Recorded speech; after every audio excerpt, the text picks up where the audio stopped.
Have you ever been told that your church needs a mission statement? Yeah, me too, but it may not be the case. So let's talk about that. Hi, I'm Carl Vaders.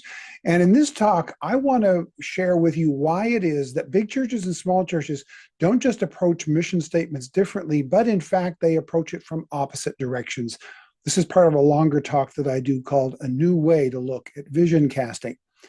In the 1990s, a whole lot of research began to be done about churches, about growth, about the causes of growth, but it was still a new science. And in that new science, they started looking at some correlations between things, but they weren't really sure yet about causation. And one of the things they saw a correlation between was this: every single large, fast growing church they could find had a short, pithy, memorable mission statement that anybody could quote at the drop of a hat in the church. And so they thought, well, if every big, fast growing church has a mission statement, then mission statements must be part of what causes the growth for churches to become large.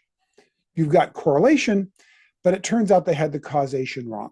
As it turns out, mission statements don't create large churches, but large churches need to create mission statements. Here's why. In a small church and in a big church, the pastor's role is defined in two opposite ways. In a small church, the pastor's role is defined primarily by their presence, and in a big church, the pastor's role is defined primarily by their absence. If you're in a small church and you're wondering, hey, this thing that we're planning coming up, does it match the mission of the church? Does it correlate with the other things the church is doing? Well, the pastor is probably in the room for the conversation and can share their thoughts.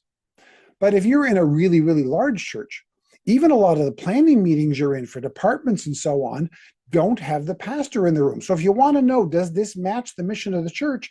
Well, it's helpful to have a mission statement that everyone can recall really quickly to be able to be sure that everybody's on the same page. So the smaller a church is, the less needed a mission statement is, and the larger a church is, the more needed a mission statement is.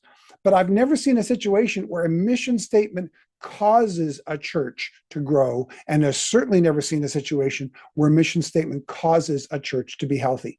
Is it bad to have one? No. But if the only mission statement you have in your church is the Great Commandment and the Great Commission, you're doing just fine. Keep going.